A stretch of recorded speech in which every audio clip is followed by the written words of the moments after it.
முறுக்கு எப்படி பண்ணுறதுன்னு பார்க்கலாம். இது வந்து நல்லா கிறிஸ்பியாக இருக்கும் உங்களுக்கு.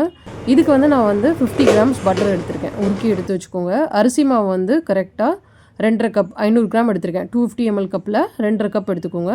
ஒச்சக்கல்ல ஒரு 1/4 கப்பில் 25 கிராம்ஸ் எடுத்திருக்கேன். உளுந்து பார்த்தீங்கன்னா 3/4 கப், அதாவது 125 ml கப்பில் ஒரு 3/4 கப் எடுத்துக்கோங்க. 100 கிராம்ஸ் வரும். உளுந்து உடச்சக்கல்ல நல்லா வறுத்துட்டு அரைச்சிக்கிட்டேன். உங்களுக்கு வேணும்னா உளுந்து மட்டும் சேர்த்துக்கலாம், உடச்சக்கல்ல வேணும்னா விட்டுறலாம். ஸோ இப்போ இந்த அரிசி மாவு ஜலிச்சுட்டு இந்த அரைச்ச மாவு உளுந்து உடச்சக்கல்லையும் ஜலிச்சுட்டு இதில் எள்ளு, கொஞ்சம் காரத்துக்கு வந்து காஷ்மீரி சில்லி தூள், பெருங்காயத்தூள், அதுக்கப்புறம் 8 கிராம் சால்ட் சேர்த்துருக்கேன். இது எல்லாத்தையும் நல்லா மிக்ஸ் பண்ணிவிட்டு உருக்கி வச்சு பட்டர் சேர்த்துட்டு ஃபஸ்ட்டு எல்லாத்தையும் நல்லா மிக்ஸ் பண்ணிக்கிட்டேன். தண்ணி பார்த்தீங்கன்னா நான் கரெக்டாக 573 ml வந்து கொதிக்க வச்சுக்கிட்டேன். ஸோ ரவுண்டாக ஒரு 575 ml எடுத்து நல்லா கொதிச்சதுக்கப்புறமா இந்த மாவில் கொஞ்சம் கொஞ்சமாக ஊற்றி கிளறணும்.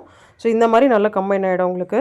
மாவு வந்து கையில் ஒட்டாது. இதுக்கப்புறமா எண்ணெய் சூடான ஆயில் வந்து எடுத்து இதில் கொஞ்சம் ஊற்றிட்டு ஒரு 2 டேபிள் ஸ்பூன் நல்லா மிக்ஸ் பண்ணிவிட்டு நம்ம முறுக்கு ப்ரெஷருக்குள்ளே மாவு போட்டு ப்ரெஸ் பண்ணிவிட்டு இந்த ஹாட்டான ஆயிலில் போட்டு எடுக்க வேண்டியதான்.